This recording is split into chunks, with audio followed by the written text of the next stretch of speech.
बिस्मिल्लाहिर्रहमानिर्रहीम, अस्सलाम वालेकुम। हम एक बात लंबे अरसे से सुनते आ रहे हैं कि कोयले की दलाली में हाथ काले हो जाते हैं। इसको सादा अल्फाज में हम यूँ कह सकते हैं कि कोई भी बुरा काम करोगे तो खुद भी गंदे हो गए। जबकि सियासत के बारे में हम सुनते आ रहे हैं कि गंदा है पर धंधा है। लेकिन इसके बावजूद मैं आज जिस शख्सियत का जिक्र करने जा रहा हूँ उसने तो दुनिया में मिसाल कायम कर दी है कि ना उसके हाथ गंदे हुए ना ही उसके कपड़े। लेकिन पहले आपको बताऊं कि सियासत काम क्यों गंदा है। वो इसलिए कि आपको सियासत करने के लिए सबसे पहले जो काम करना पड़ता है वो अपने सियासी मुखालफिन पे तोहमतें लगानी होती हैं, उनको चोर, डाकू, लुटेरा कहना होता है और ख़ुद अपने आप को आप इस तरह झूठा और मुअज़्ज़ज़ बनाकर पेश करते हैं कि ये कौम का मसीहा है। लोगों के मसाइल, इनकी मजबूरियाँ, इनकी बेबसी को सरेआम बाज़ार में उछाल के इनके अंदर इस एहसास को जगाना होता है कि तुम्हारे साथ ज़्यादती हो रही है। तुम्हारे हुक्मरान अगर ये ना होते तो हर तरफ दूध और शहद की नहरें बहरी होती, काबिलियत, इज़्ज़त, मकाम, जहानत, मेहनत और ज़िंदगी के हर शोबे में हमारा कोई सानी नहीं। और फिर जब आप सियासत में ये काम करके मकबूल हो जाए तो ये सोचना होता है कि अब हुकूमत कैसे बनाई जाए, जो इससे भी गंदा हो जाता है जो वो पहले कर रहा होता है। फिर ऐसे घोड़े देखने होते हैं जो रेस में जीत जाएं, चाहे वो ज़िम्मेदार हों, वडेरे हों, सनतकार हों या लोगों का इस्तेहसाल कर रहे हों, चाहे वो पहले कभी किसी डिक्टेटर के साथ हो, किसी आमिर के साथ हो, चाहे वो कोई मशहूर लोटा हो, उसको लेना आपकी मजबूरी। सारे असूल, सारे नज़रियात हवा, सारे मेरिट हवा में। ज़ाहिर सी बात है सियासत तो नाम ही कॉम्प्रोमाइज़ का, इसमें लीडर का क्या कसूर।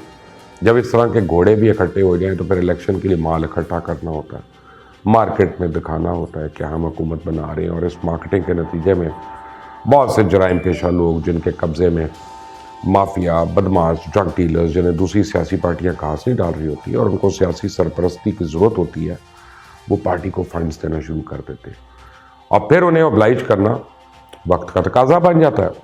पार्टी की खिदमत करेंगे तो फल मिलेगा। ज़ाहिर सी बात है किसी भी सरकारी ओहदे पे तयनाती के लिए पार्टी की खिदमत करना ज़रूर होता है, और अगर आपने इलेक्शन में झूठ भी बोला हो तो उसे माफ़ करके दोबारा सेनेटर बनवाने के लिए पार्टी खिदमत ही देखी जाती है। इस तरह जो अपने तहफ़्फ़ुज़ के लिए पार्टियों में घुसते हैं, पार्टी कारकुन बन जाते हैं, फिर कोई कानून नाफिज करने वाला इदारा हाथ डालता है तो उसको सियासी इंतकाम कहा जाता है। किस्सा मुख्तसर, इसके बड़े फ़ायदे और इस तरह के काम हर मुल्क में सियासत की कमज़ोरी बन जाते हैं। लेकिन क्या करें, चाय अब जो किसी को चाय की प्याली भी नहीं पिला सकता, सियासत इसका काम थोड़ी है। लेकिन आपने परेशान नहीं होना।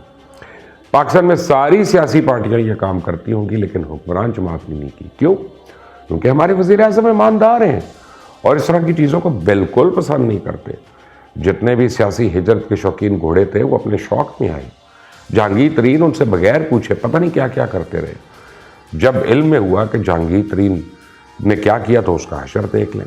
पार्टी फंड भी लोगों ने अपने पेट काट कर दिए। हुकूमत का एक एक अनमोल हीरा बड़ी मेहनत से तराश कर काबीना के ताज में सजाया गया। किसी को बुरा भी नहीं कहा। हाँ, जो सच है वो सच है, जो चोर है वो तो है, जो डाकू है वो तो है, जो भगोड़ा है वो भगोड़ा कहलाएगा। कड़वी बात अगर सच हो तो मत थोड़ी कहलाती है, वो तो सच है। वो सच जो अदालतों को नज़र नहीं आ रहा और ना ही हमने किसी को बकाया, वो तो नवाज शरीफ रातों रात अपने प्लेटलेट्स को उड़ने वाले पर बनाकर निकल गया। इसमें हमारे वज़ीर आज़म का कोई कसूर नहीं, क्योंकि हमारा वज़ीर आज़म ईमानदार है। माना सियासत के गंदे कारोबार में जो घुसता है वो समझौतों के बगैर हुक्मरानी की सीढ़ी नहीं चढ़ता। लेकिन आपने घबराना नहीं, हमारा कप्तान ईमानदार है, इसने तो ऐसा किया ही कुछ नहीं।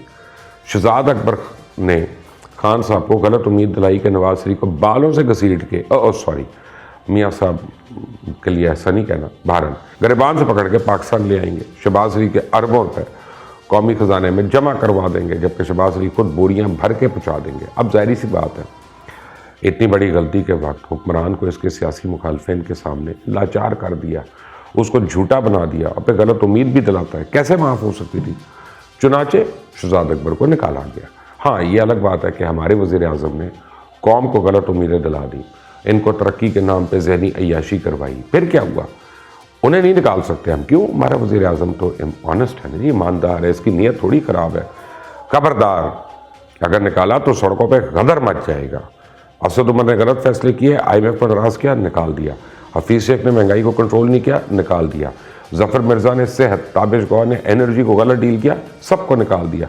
लेकिन खबरदार, अगर किसी ने हमारे वज़ीर आज़म को निकालने का सोचा भी तो चाहे सब कुछ उलट चल रहा हो, तो फिर क्या हुआ? ہمارا پرائم منسٹر تو ایماندار ہے، ہمیشہ سچ بولتا ہے، ہمیں وہ حقیقت سے آشکار کرواتا ہے جو ہمارے وہم و گمان میں بھی نہیں ہوتی۔ ابھی کل ہی خان صاحب نے فرمایا کہ ہم نے تو حکومت میں آتے ہی 90 دن میں کرپشن ختم کر دی۔ اب لوگ جو مرضی پروپیگنڈا کرتے رہے، حقیقت تو نہیں بدل سکتی۔ پھر آج خان صاحب نے فرمایا کہ قانون کی حکمرانی کے لیے قانون سازی کر کے ہم نے اپنا فرض ادا کر دیا۔ بالکل صحیح، اب لوگ جانے اور قانون کی حکمرانی جانے۔ چاہے کوئی عدالت قانون کی خلاف ورزی کرے، چاہے کوئی تھانے دار رشوت لے کے جھوٹا مقدمہ بنائے، سچ کو جھوٹ اور جھوٹ کو سچ بنائے، لا انفورسمنٹ ایجنسیز اپنا کام کرے نہ کریں، ثبوت اکٹھے ہو نہ ہو، کسی کو سزا ہو نہ ہو، ہم نے اپنا کام کر دیا۔ اب لوگ جانے اور قانون کی حکمرانی جانے۔ غریب آدمی بڑا وکیل نہیں کرتا، اس میں حکومت کا قصور تھوڑی ہے، قانون بنا دیا، اس سے اب کوئی کھیل کے بچ جائے، اس میں حکمرانوں کی ذمہ داری تھوڑی ہے۔ اب یہ حالات تھوڑی ہیں کہ بندہ بھوکا کتا گلیوں میں ڈھونڈتا پھرے کہ اس کو کھانا دوں۔ اپنے گھر کے سامنے راشن پھینک دو، کوئی نہ کوئی بھوکا کتا پیٹ بھر لے گا، آپ کی ذمہ داری ختم۔ اور جب کتوں نے بھی کھانا کھا لیا تو پھر عوام نے تو کھا لیا ہوگا۔ بڑی جفا کش قوم ہے، اس لیے گھبرانے کی ضرورت نہیں ہے۔ چھوڑیں ان فضول باتوں کو۔ دیکھا ماشاءاللہ پی ایس ایل کے پرومو میں شاندار پرفارمنس دکھائی ہے پرائم منسٹر صاحب نے اور رمیز راجہ نے۔ ہیلی کاپٹر کی پرواز اور محلوں کی راہداریوں میں واک، کیا بات ہے۔ بس تھوڑا خیال آیا کہ کہیں غریب آدمی جب خان صاحب کو دیکھے گا جس کے بچے بھوکے سو رہے ہیں، کہیں وہ برا نہ مانے، لیکن ان کی کیا مجال، اب وہ بھوکے ہیں تو اپنی وجہ سے ہیں۔ خان صاحب اور رمیز راجہ کی طرح ہیرو تھوڑی ہیں۔ محنت کرو، اپنی قسمت بناؤ، کرکٹ بورڈ کا پیسہ ہے۔ اگر وزیر اعظم کے تھوڑے پرانے کارنامے دکھا دیے، کیونکہ نیا کارنامہ تو ابھی ڈھونڈ رہے ہیں، تو جلتے کیوں ہو؟ اگر وزیر اعظم کو پی ایس ایل کے ایونٹ پہ پروموشن مل رہی ہے تو حسد کرنے کی کیا ضرورت ہے؟ اچھا، اب تھوڑی سیریس بات کر لیں۔ اب جو میں آپ کو بتاؤں گا وہ آپ سنتے جائیں اور شرماتے جائیں۔ حکومت میں آتے ہی سب سے پہلے جو شور مچایا گیا وہ 30,000 ارب کے قرضوں کا تھا۔ آج قرضے 47,000 ارب پہ پہنچ گئے، لیکن مجال ہے کوئی آواز بھی سنائی دے؟ اب تو حکومت نے سابقہ حکومتوں کے قرضوں کے تانے دینا بھی ختم کر دیا۔ اگر کس منہ سے کرے؟ خود جو ملک کی تاریخ میں سب سے زیادہ قرضے لے کر ریکارڈ قائم کر دیا، اب حساب سابقہ حکمرانوں کا ہوگا تو یقیناً شروع وہیں سے ہوگا جس نے سب سے زیادہ قرضے لیے۔ اس لیے اس بیانیے پہ تو مٹی ڈالو۔ پھر معاشی بدحالی کا رونا رویا گیا، معیشت کی تباہی کا ڈھنڈورا پیٹا گیا۔ اس کے بعد پتہ چلا ایسا کمال کیا ہے کہ جی ڈی پی گروتھ ہی 5 سے مائنس سے پہنچ گئی۔ اس کا ذمہ دار کس کو ٹھہرائے؟ لیکن کم از کم ہم تو ایماندار ہیں نا جی، پرائم منسٹر تو محنتی ہیں، قابل ہیں، کم از کم گزشتہ سال سے زیادہ نہیں وہی معاملات کو کنٹرول کر لیں۔ یہ کیسی قابلیت ہے کہ معیشت زمین میں دفن ہو جائے؟ سابقہ حکمرانوں کو 2018 سے پہلے کی تباہی کا ذمہ دار ٹھہرایا جا سکتا ہے، لیکن 2018 سے 2022 کی تباہی کا تو وہی ذمہ دار ہوگا نا جو اس کرسی پہ بیٹھا ہے۔ لیکن نہیں، اس کی بھی ذمہ داری سابقہ حکومتوں پہ ہے۔ پھر اپوزیشن بجلی مہنگی کا رونے والے اور بجلی کے بل پھاڑنے والے جب خود اقتدار میں آئیں تو پھر آٹے دال کا بھاؤ پتہ چلتا ہے۔ بجلی قیمت اتنی بڑھائی کہ ان کے اقتدار میں آنے سے پہلے وہ آدھی قیمت میں تھی، اور بجلی کی قیمت ہر مہینے بڑھانے کے باوجود سرکولر ڈیٹ جو ہے 2.5 ٹریلین پر پہنچ گیا، جو موجودہ حکومت کے دور میں ڈبل ہوا۔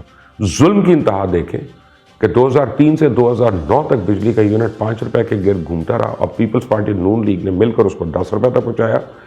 تبدیلی سرکار نے حقیقی معنوں میں تبدیلی کرتے ہوئے 18 سے 24 روپے یونٹ پر پہنچا دیا، خسارہ بھی ڈبل کر دیا۔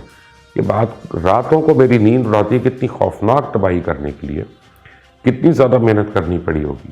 گیس کی بات کریں تو گیس میں LNG کی قطر ڈیل پر رونا رویا گیا۔ پھر اس کے بعد ایسے حالات پیدا ہو گئے کہ 3 انرجی کے وزراء بدلنے کے باوجود خود حکمرانوں کی چیخیں نکل رہی ہیں، اور اس سب سے سستی گیس قطر سے ہی مل رہی ہے، اور ملک میں گیس کا شدید بحران پیدا ہو چکا ہے۔ لیکن کوئی بات نہیں، بندہ ایماندار ہے، اگلے 5 سال کے لیے منتخب کروائیں، سب ٹھیک ہو جائے گا۔ ظاہری سی بات ہے، جو 5 سال میں سیکھا ہے اس کا کوئی تو فائدہ اٹھانا ہے۔ میں تو مشورہ ہی دے سکتا ہوں، آگے آپ کی مرضی۔ آئندہ تک کے لیے اجازت دیجیے، اللہ حافظ۔